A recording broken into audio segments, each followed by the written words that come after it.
good evening. Tonight, you will wake before the village rooster remembers the word for dawn. You will rise when the fire's last orange veins have cooled to a black, sighing hush, and the night is still arranged in folded layers around the thatch. Above your head, you will not begin as a hero or a chieftain. You will begin as breath in the dark, a body stiff with sleep, a pair of hands that must find their work before the sky finds its color. The roof above you lets in a thin needling draft. It carries the soft, sour perfume of old smoke and damp straw. A smell that belongs to this place the way your heartbeat belongs to your chest. Shapes are only suggestions.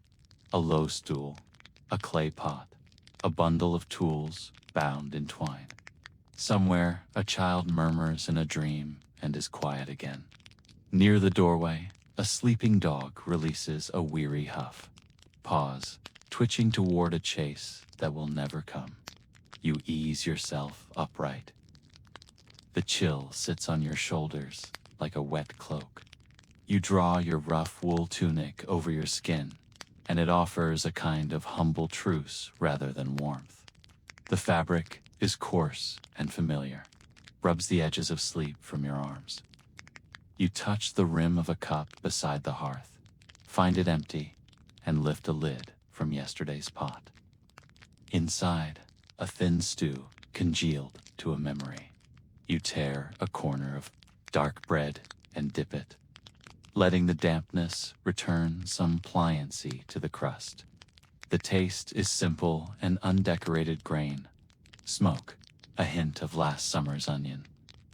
Nothing more and nothing less. You stir the embers with a stick and coax them back to life with a breath you can see.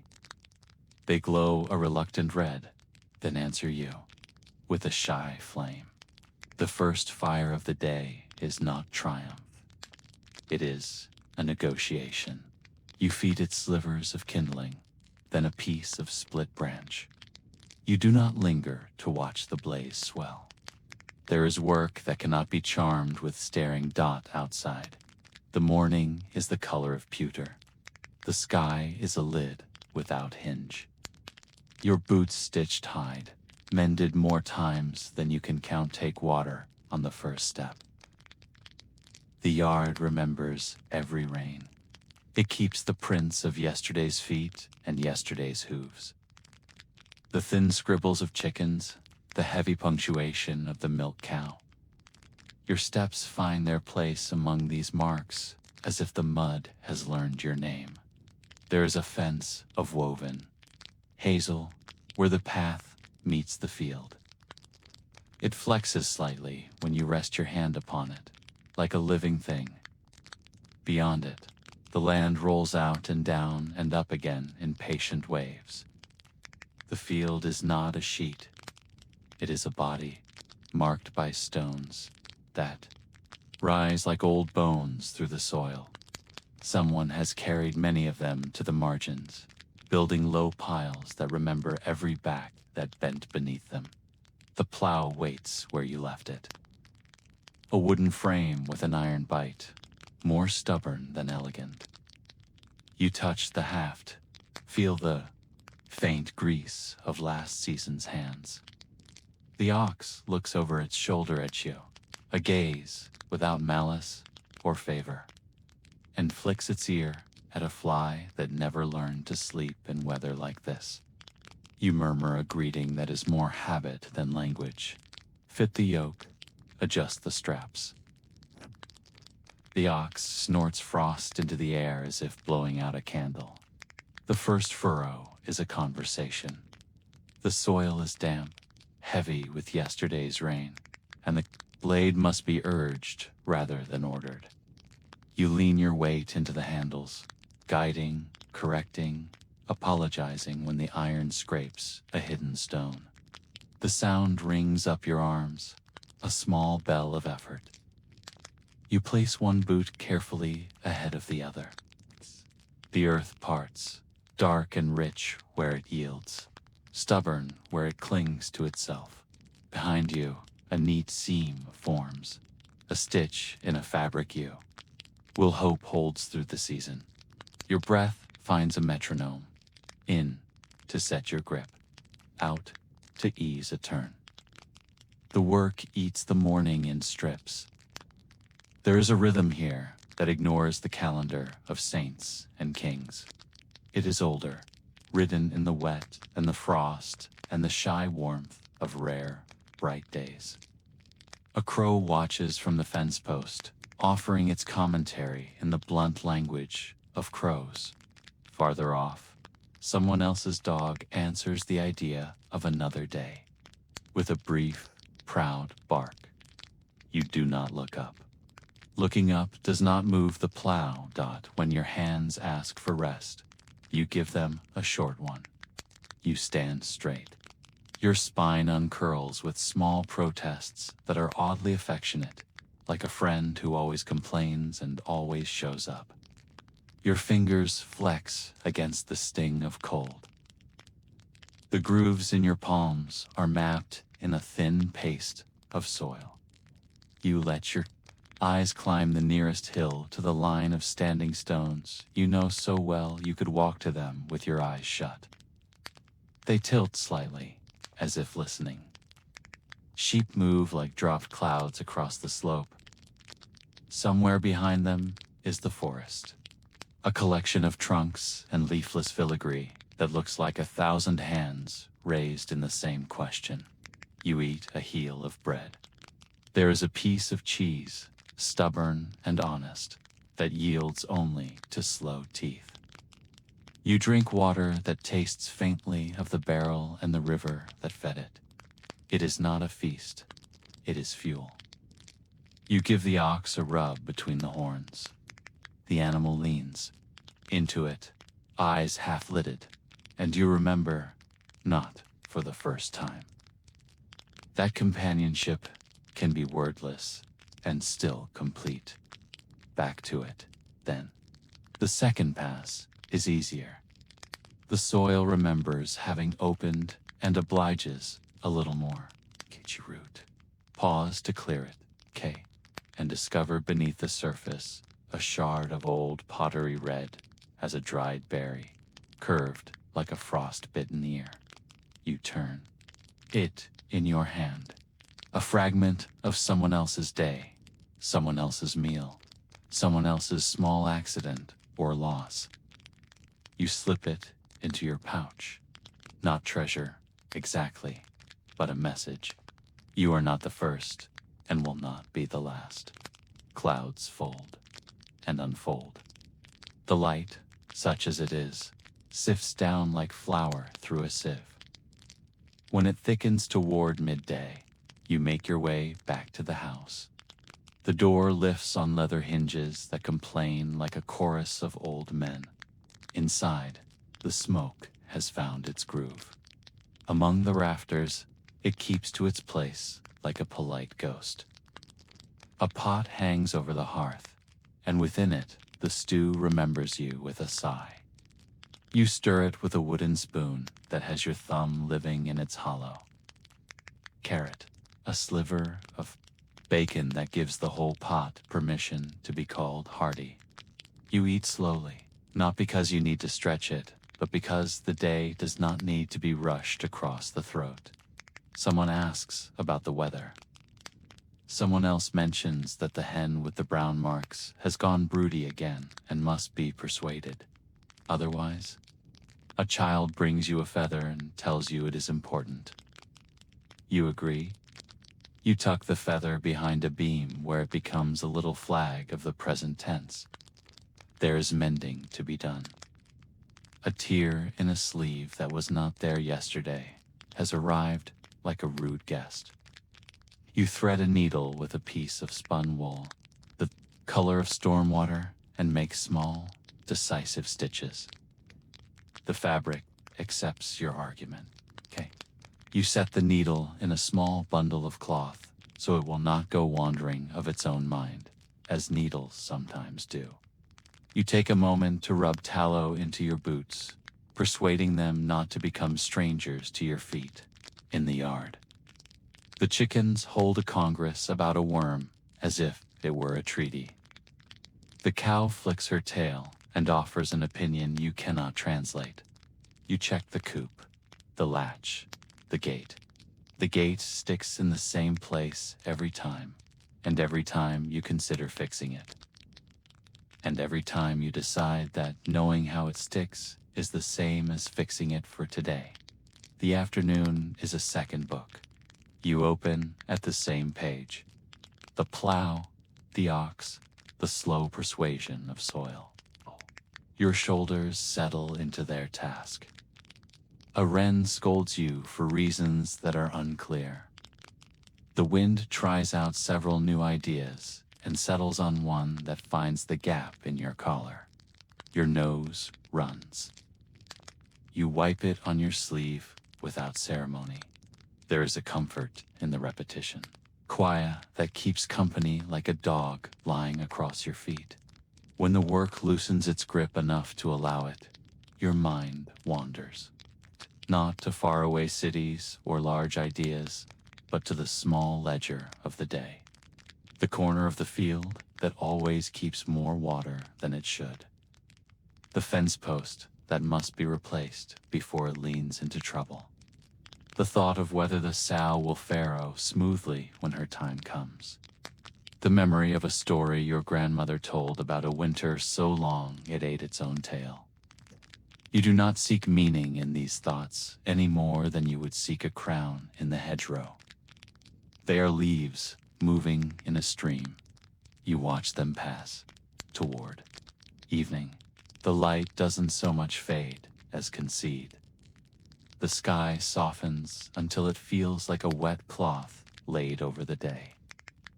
You run your hand along the animal's neck, feeling the heat and the damp and the steady assurance of a creature that understands its world without the inconvenience of language. You give it hay, thick and sweet-smelling, and listen to the pleasure of chewing as if to a song you have always known. The path home is the same path, but different. Your boots are heavier, your steps are honest. The house greets you with the same old smoke, the same hearth, the same soft murmur of people moving around one another like stones in a river. You wash your hands in a basin of water that turns, the color of the field. You watch the brown ribbons of soil depart your fingers and think, not unkindly, that some part of you belongs to the earth and will one day remember its way back. There is a piece of work still waiting, a basket whose ribs have grown brittle and need persuasion to hold. You heat them near the fire until they agree to yield to the curve. You weave the new with the old, every crossing a small conversation. That ends in agreement. A neighbor stops by with a few words about a fence and a fox no fear, just attention. You trade him a story about the wind's tricks and a joke about a rooster who thinks he commands the sun. Laughter is not loud here. It is a soft spill of water over stone. Supper is a grateful repetition. Stew deepened by the day's patience. Bread that cracks and then softens in the mouth. A pickle that wakes your tongue politely and then sits down. Someone says grace with words that are as ordinary and as necessary as breathing. You pull your chair a little closer to the fire and let your knees learn the heat. You stretch your legs and feel the precise outline of every muscle's opinion about the hours you have asked of it. None of them refuse you. Not yet. Night steps into the doorway without asking, as it always does. You go out once more to ask the sky what it intends. The clouds have thinned into a spreading memory of themselves. And between them, a few stars have come to remind you of distances that ignore the arguments of men. From the hill, The standing stones are darker than the dark around them. The sheep arrange themselves into a version of peace. You listen, and the village answers in small sounds. A hinge discovering its complaint. A baby expressing the idea of hunger. A dog rearranging its sleep. Back inside, the day is folded. You bank the fire with care, easing ash over ember until the glow is a secret. You lay your boots beside the hearth so their damp can become only a rumor by morning. You loosen your belt, feel the release as a door opening in your ribs. The bed is a known roughness straw that creaks like winter grass. Wool that holds yesterday's weather and tomorrow's promise. You lie down not as a reward, but as a continuation of the same bargain you made with Dawn. I will offer my labor. The world will offer its quiet. Your hands, those instruments of persuasion and repair, have gone heavy. In the space between one breath and the next, you take stock without numbers. The field gave a little. The ox kept faith. The fence will hold. Another week. The gate still sticks. The stew was kind. The roof admitted some of the world and kept out the rest. The stars appeared when they were ready. You count none of this, but your bones do, and they are satisfied.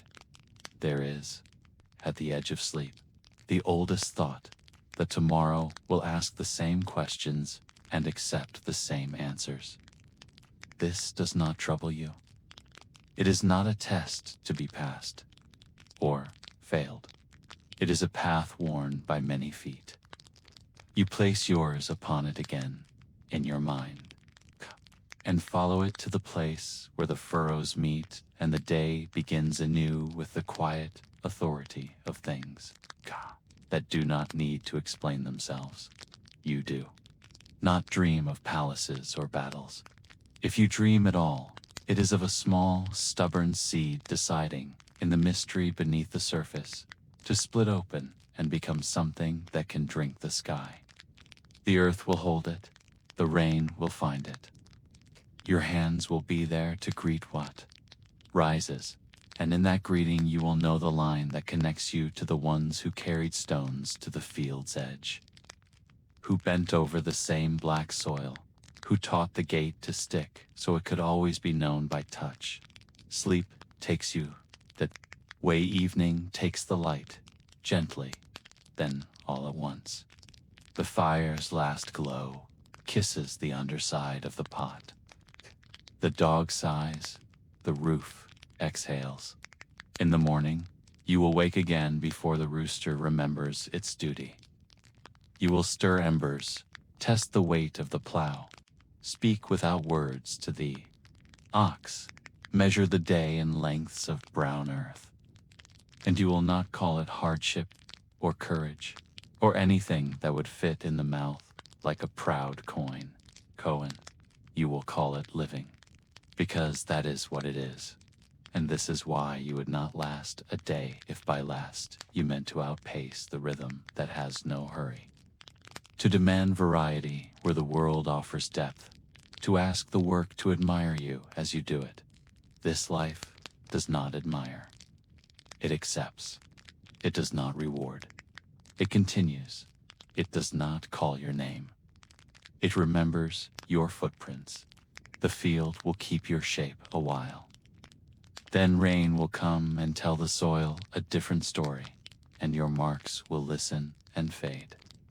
But in the morning, the ox will turn its head, and the gate will stick, and the bread will be what bread is.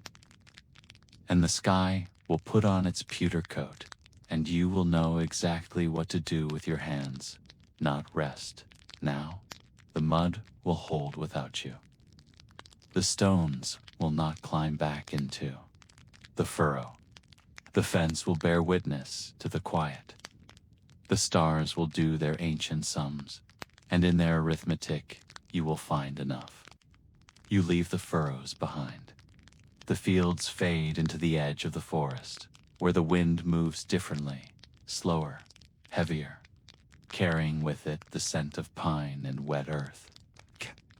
The sound of the plow is replaced by the crunch of twigs beneath your boots, and in the quiet, you hear something else. A murmur, low and persistent, like a stream beneath ice. It is not water. It is the sound of a story being told, not in a single voice, but in many, passed from one pair of lips to another. A story that began far away, but is now arriving in every corner of the land. The name at its heart drifts toward you like drifting smoke, Boudica. She is not a figure you meet by accident. Her presence arrives before she does, in the tightened posture of a man by the fire, in the sharpened tone of a woman speaking at the well, in the pause of a trader counting his goods. Her name is spoken softly, but with a weight that bends the air around it. Boudica, a queen. A widow, a woman whose life has already been split in two, before and after. The before was a fragile balance. Boudica was the wife of Prosotagus, king of the Iceni, a tribe in the eastern lands of Britain, where the soil was fertile and the rivers slow. Toja had lived under Rome's shadow without being entirely consumed by it. His tribe kept its own rulers, its own customs, paying tribute to the empire while keeping the illusion of independence. It was a careful arrangement, like placing a pot on a fire low enough to keep it from boiling over. For years, the pot remained steady. Rome had its tribute. The Iceni had their pride. And in the royal hall, the fires burned each night. The songs were sung, and the gold torques gleamed at feasts. Then came the after. Prosotagus died. In his will, he left his lands to be shared, part to the Roman emperor, part to his daughters. Perhaps he thought this would keep the peace, preserve the dignity of his line. But to Rome, such gestures meant nothing. A land without a male heir was a land to be taken outright, and so they came. First, the officials' faces set in stone, their words in Latin like polished knives. Behind them, the soldiers' shields gleaming, sandals slapping the earth in cold rhythm. They seized property, took grain and cattle, claimed the fields. As Rome's Boudica protested. Her words were met, not with negotiation, but with violence. She was flogged, the whip biting into her back in public view, the sting and humiliation mingling in the same breath. Her daughters were assaulted before her eyes. The Romans called this order, Tini called it desecration. That might have been the end, had she been a different kind of woman. Kata's will did not crack under the lash. It hardened. Her grief did not weaken her voice. It sharpened it into something that cut as deeply as any blade. She began to move through the villages. Her chariot was a thing of iron rims and steady horses, its wheels leaving deep prints in the earth. She spoke to the people, to farmers with soil still on their hands, to warriors whose swords had been idle too long, to women who remembered the insult to their queen as if it were to themselves. Her words were not loud, but they were relentless. She spoke of honor stolen, of land taken, of ancestors mocked. She promised that Rome could bleed. As she spoke, the storm gathered. First came the Trinovantes, a neighboring tribe with their own long list of grievances against Rome. Then, others joined smaller clans, wandering warriors, men who had once fought for Rome and now turned against it. The forests became camps. The hills became watchtowers. The winding paths between villages carried more than grain and hides. They carried the quiet, urgent movement of rebellion. At night, the watchfires burned on ridges like a necklace of red. Eyes, in the dark, weapons were forged in hidden places, spears with new heads, swords hammered from scavenged iron. Shields were strengthened. Their faces, painted with patterns, meant to both protect and terrify. Boudica was no figurehead. She did not sit behind walls waiting for news. She rode among her people, her hair unbound so it streamed like a banner. She stood in her chariot with her daughters beside her, their faces set with the same resolve. She addressed warriors not as a queen above them, but as one of them, someone who had known loss. Someone who would stand beside them when the fighting began. The first strike fell on Camulodunum, the Roman capital in Britain. It was not only a city. It was a statement built on the ruins of a native settlement. At its heart stood the Temple of Claudius, a towering monument to the emperor who had claimed these lands. To the Iceni and their allies, it was an insult. Carved in stone, the siege lasted 2 days. The defenders, too few and too unprepared, could not hold. When the gates fell, the city burned. The temple's great stones were blackened by fire. Its statues toppled into the ashes. From Camulodunum, Boudica's forces moved to Londinium. It was a young city then, bustling with traders and travelers, its streets lined with wooden shops and warehouses. The Roman governor, Suetonius Paulinus, judged it undefendable with the forces at hand. He ordered it abandoned, leaving behind those unable or unwilling to flee. The rebels entered, and soon Londinium too was smoke and cinder. Verulamium followed, another center of Roman presence. Another blaze on the horizon. Ancient accounts speak of tens of thousands dead in these attacks. The Roman chroniclers call it slaughter. The Britons might have called it justice. For Boudica, it was the only language Rome would hear. But even the strongest tide meets the shore. Coolinus gathered his legions, veterans hardened in the wars of the empire. Though vastly outnumbered, they were disciplined, drilled until their movements were a single mind in many bodies. He chose his ground well, perhaps along the route known now as Wadling Street. The field narrowed the approach, forcing the Britons into a bottleneck. The battle began with cries that shook the air. Chariots darted forward, wheels spinning, spears flying. The Romans held their shields a wall, their discipline unbroken. Slowly, methodically, they advanced, and the momentum shifted behind the Britons. Their families and supply wagons blocked retreat. Panic spread. The battlefield became a trap. The defeat was devastating. The rebellion, though not settled peacefully, ultimately brought about the destruction of the entire city. Tacitus, in his writings, details that Boudica chose to end her life through the consumption of poison rather than endure being braided through the magnificent Roman city in chains. Cassius Dio, on the other hand, states that Boudica fell ill and passed away, leaving us with a degree of uncertainty regarding her exact circumstances. There is no memorial cairn to commemorate her remains. No particular stone is sculpted to bear her name. In fact, she has transcended the earthly realm, but her essence continues to live on in the collective consciousness. Even the Romans could not erase her.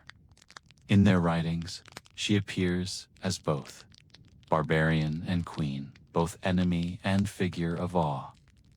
In the centuries since, her story has been retold in fireside whispers and in the carved words of poets. To some, she is a warning of what happens when Rome's grip tightens too far. To others, she is a symbol of defiance against the weight of an empire, of a voice that could summon tribes and armies with nothing more than the truth of her own fury. The battle is over now. The smoke has thinned. The land, scarred, but enduring, has returned to its quieter labors. Yet scattered across these hills are older witnesses still, stones that stood before Boudica, before Rome, before even the memory of these tribes. We walk now toward them, into the mystery they still keep. The air is different here, not just cooler, not just touched by the damp that comes from open hills, but stiller, as if the land itself is holding its breath. You've walked far from the fields and from the places where houses clustered together. The last voices you heard were fading murmurs over the slope behind you. Now, it's only the soft rhythm of your own steps and the sigh of wind through grass that has not been cut in many seasons. The path is barely a path at all. It meanders between low mounds and the scattered bones of old walls, now reduced to lines of stone barely reaching your knee. Once, perhaps, these boundaries meant something, a fence for animals, a marker for land, but now they're just quiet companions on the way. The horizon opens like a door, and you see them, a ring of stones standing in a rough circle on the crest of the hill, Kaya. They are not polished monuments or symmetrical columns. Kaya, they are tall in some places, leaning in others, their surfaces wearing the slow work of 1,000 rains. Lichen creeps across them in pale greens and burnt orange, as if painting its own story over whatever hands shaped them. From this distance, they look almost like people, tall, patient, watching. It's an illusion the wind helps along, sighing between them in low, restless tones. You walk closer, and each step brings a little more detail. Cracks where frost once swelled. Grooves worn into the rock that might be tool marks or might simply be the long patience of weather. There is no clear entrance, yet you feel one. A space between two stones seems wider than the rest, inviting you inward. As you step between them, something subtle shifts. The air feels heavier, not in a way that threatens, but in a way that makes you aware, as if you've moved into a room without walls or a hall without a roof, inside the circle. The grass is shorter, pressed down over time by feet you'll never meet. Generations have walked here, some in silence, some with song, some with rituals whose shapes are lost. To memory, no one knows exactly when these stones were set upright. The oldest stories say giants carried them from far-off lands, or gods placed them in a single night. Archaeologists offer another version, that they were raised in the late Neolithic or early Bronze Age. Perhaps 5,000 years ago. They're telling the builders used sledges and wooden rollers, ropes twisted from plant fiber, and sheer human strength to drag each stone from where it was quarried. Some may have come from miles away. Why? That's the question that sits in the air like a held note. Some believe these were temples in the open air, places where priests and priestesses, perhaps druids in later times, called on the gods of the sun, moon, and earth. Others think they were astronomical calendars, carefully aligned to mark the longest and shortest days of the year. On certain mornings, the first light of dawn might slip perfectly between two stones, casting a single bright path across the circle. At sunset on other days, the light might vanish behind a different pair, marking the turning of the seasons. Still, others say these were gathering places for councils, or sites for oaths, or even burial grounds where the living came to speak to the dead. You reach out to touch one. The surface is cool, almost damp. Grainy under your fingers, yet solid in a way that feels more than physical, as if it holds memory the way a tree holds rings. There are tiny hollows where rainwater rests, catching bits of the sky in miniature pools.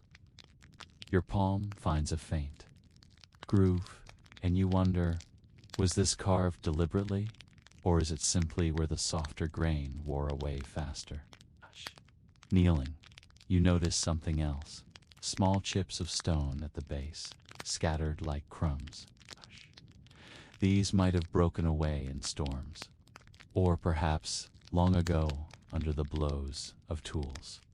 If someone once tried to move or dismantle these stones, they didn't succeed. You walk the circle slowly, counting as you go. Some stones are missing, their absence a gap in the ring. Perhaps they fell and were taken for building elsewhere. Perhaps they never stood there to begin with. From certain angles, the arrangement frames distant hills. From others, it aligns with the curve of the horizon where the sun will rise in midwinter.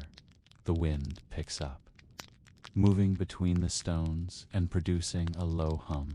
It's not loud enough to be called a note, but it has pitch, shaped by the spacing and the roughness of the surfaces. Was this sound intentional? Did the builders know that on certain days, in certain winds, the circle would sing? Beyond the ring, the land slopes into a shallow valley. You can just make out the shapes of old burial mounds, low humps softened by grass. In some of them, archaeologists have found human remains buried with tools, pottery, or jewelry. Perhaps those who stood these stones upright also laid their dead in sight of them, giving the spirits a place to rest near the open sky. There are other theories too, less solemn, more human. Perhaps these were simply meeting grounds, where tribes traded goods, settled disputes, or celebrated marriages. A place where boundaries between communities blurred under the shared watch of the stones. The Romans, when they came, recorded little about such places. To them, these circles belonged to a people they considered primitive and perhaps dangerous. They preferred their own temples, their own cities, their own ways of marking the heavens. Yet, they did not destroy the stones. Perhaps even Rome understood that some things could not be erased without risking more than they gained. Centuries later, the stories kept reshaping. One tale says the stones are dancers, frozen for celebrating on a forbidden day. Another says they are soldiers turned to rock for disobedience, lined up forever in silent ranks. In winter, when snow collects on their tops, they look like hooded figures keeping watch through the longest nights. You imagine how this place might have looked thousands of years ago. Torches burning in the darkness, their light catching in the eyes of those gathered here. Shadows stretching long and thin across the grass. The smell of smoke and animal fat. The sound of drums, low and steady, like the heartbeat of the earth itself. Perhaps there were chants. The same words spoken year after year, century after century, until they became part of the ground. Perhaps people came here alone, too, seeking answers in the quiet space between the stones. The wind shifts again, and a brief stillness settles. In that pause, the silence is thick enough to feel as though the air has turned to wool around you. It passes, and the world resumes. A kestrel's cry from overhead, the rustle of grass against your boots, the faint trickle of water from a hidden stream somewhere below the hill. You take one last slow walk around the circle, tracing its shape with your steps. The stones do not move. do not turn their faces to follow you, yet you feel observed, not in judgment, but in the way a mountain observes, by simply existing long enough to see everything change around it. When you step out through the same gap you entered, the air seems lighter again. The sound of distant sheep returns, as if it had been paused while you were inside. You glance back once. From here, the stones look much the same as they did when you arrived, but you know the difference lies in you, not in them. They continue to maintain their counsel as they have always done so, regardless of the specific purpose they were initially raised for. They carry this particular responsibility quietly and without the necessity for any explanation or discussion. Asterisk, and beyond these silent stones, life continued in the fields, in the villages, and in the halls where the tribal nobles gathered. Their lives could not have been more different from the farmers who worked the land or the druids who walked among these circles. Let us walk there now, into the warmth and wealth of the powerful. The ground changes before you see the settlement. The soft mud of the farmer's tracks becomes firmer here, trodden flat by horses and the steady boots of warriors. Stones are set into the earth at intervals, making a path that stays mostly dry even after days of rain. Fences rise taller, straighter, woven from willow and hazel, their stakes driven deep.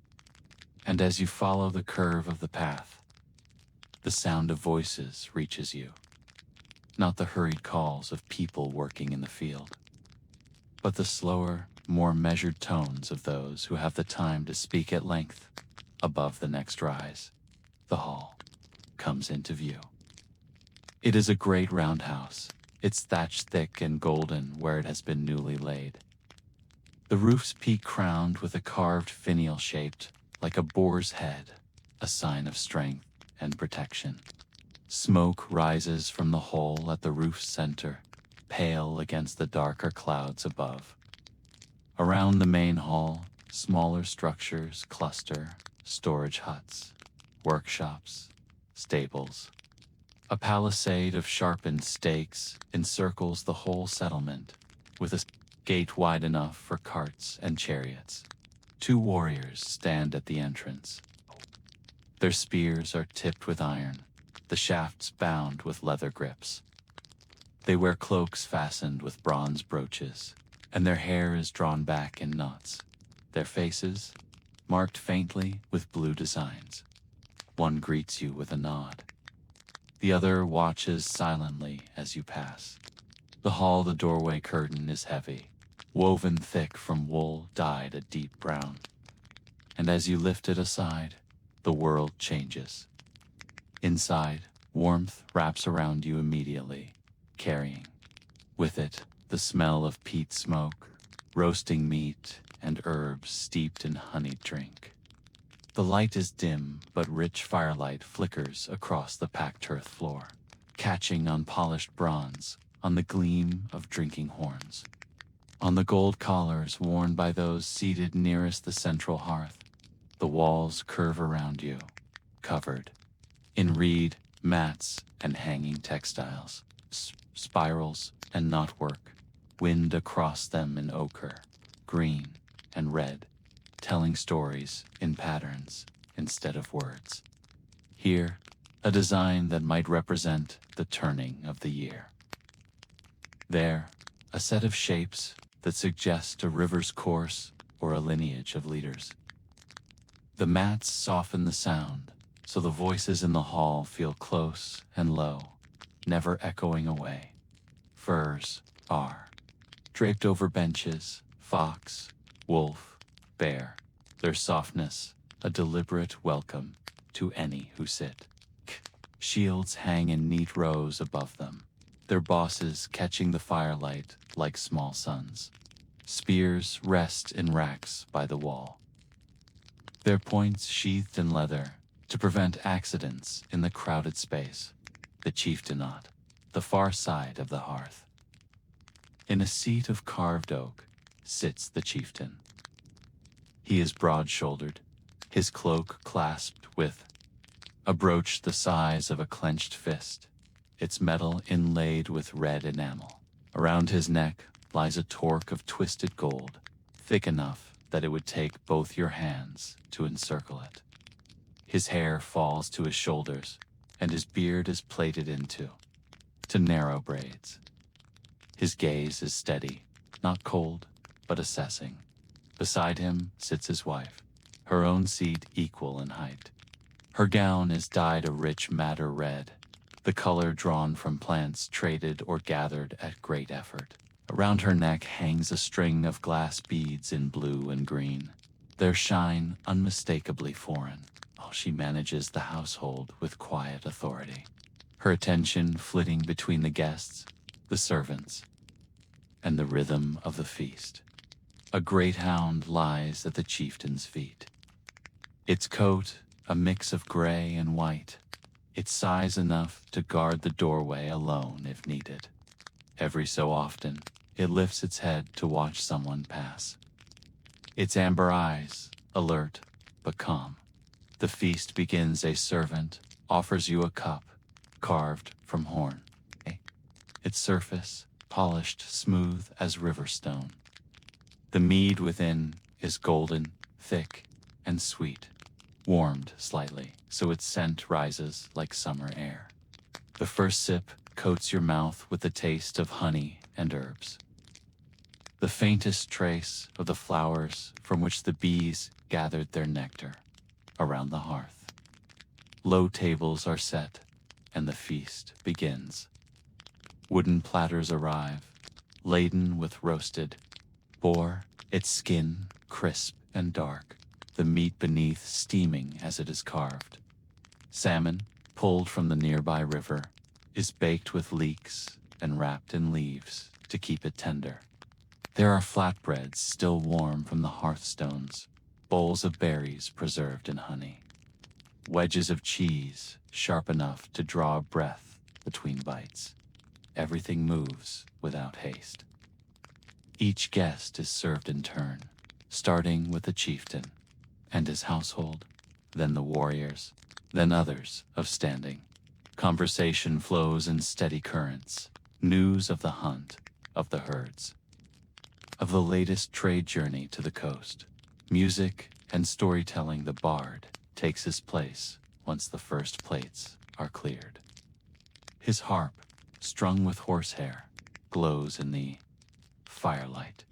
His song begins low, almost like a chant, before lifting into melody. It tells of an ancestor who faced an enemy stronger in numbers and weapons, yet won by leading them into marshland where their heavy armor dragged them down. The warriors in the hall nod at the cleverness. The younger listeners watch, absorbing not only the tale, but the way it is told. When the song ends, the harp is set aside, and the drum begins, a deep, steady beat, like the pulse of the earth. Two dancers step into the space near the hearth. Their movements are deliberate, circling each other, their feet tapping in time, their cloaks flaring slightly with each turn. The crowd hums softly, marking the rhythm. Asterisk symbols of power as the night deepens. More details become clear. The chieftain's seat is set not just at the far side of the hearth, but slightly elevated, the better to see and be seen. The walls near him hold not tools, but trophies, antlers from stags taken in hunts, the skull of a great boar, weapons captured from defeated rivals. Each is more than a decoration. Each is a story in wood, bone, and metal. His torque, too, is not mere ornament. To wear gold at the throat is to mark oneself as a protector, a leader whose strength extends beyond the battlefield. It is heavy enough to remind him of the weight of that role, each time he moves. Politics and alliances, the conversations near the chieftain are more guarded. Here, words are chosen with care. A visiting leader from a neighboring tribe leans in to speak of a boundary dispute. A warrior suggests a marriage that could unite two powerful families. A druid, silent until now, offers an observation about the movement of the stars, a sign, perhaps, that it is a favorable time for a journey or a dangerous one for war. These decisions will ripple outward, affecting people far beyond the walls of this hall. The farmers in the fields, the craftsmen in their huts, the traders on distant roads, all will feel the results of what is spoken here. The contrast outside, the night has grown colder. In the huts of the farmers, the fires are smaller, the meals simpler. Straw beds creak under tired bodies. The smoke from their hearths lingers low, stinging eyes and lungs. For them, tomorrow will begin before dawn, the work as endless as the seasons. Inside the hall, the furs are thick, the benches wide, the air warm with the mingled heat of fire and bodies. There is laughter still, and the smell of roasted meat lingers in the air. Even as the guests begin to drift toward rest, there is a sense of abundance here. A buffer between those inside and the hard edges of the world outside. Toward rest, your place for the night is prepared near the wall. A bed of layered furs, so deep you sink into them as you lie down. The firelight plays gently on the reed mats above you, tracing the spirals with gold. Voices murmur nearby, not sharp or hurried, but soft, with the ease of people whose needs are already met. The great hound pads past, circling once before settling near the doorway, its head resting on its paws. A servant banks the fire, pulling a cloak of ash over the embers so they will last until morning. Outside, the wind moves through the palisade stakes, making a sound like a low flute. Inside, warmth and the smell of mead wrap around you. Your eyes close. And so, in this hall, the Celtic world draws itself together. The farmer's furrow, the warrior's march, the druid's circle, the noble's feast, all threads in the same woven cloth. The past may have hardened into memory, but here, in the quiet between breaths, you have walked it as if it still lived. Now the story rests, and so do you. Close your eyes. Let the fire's last light fade. The land will keep watch until morning.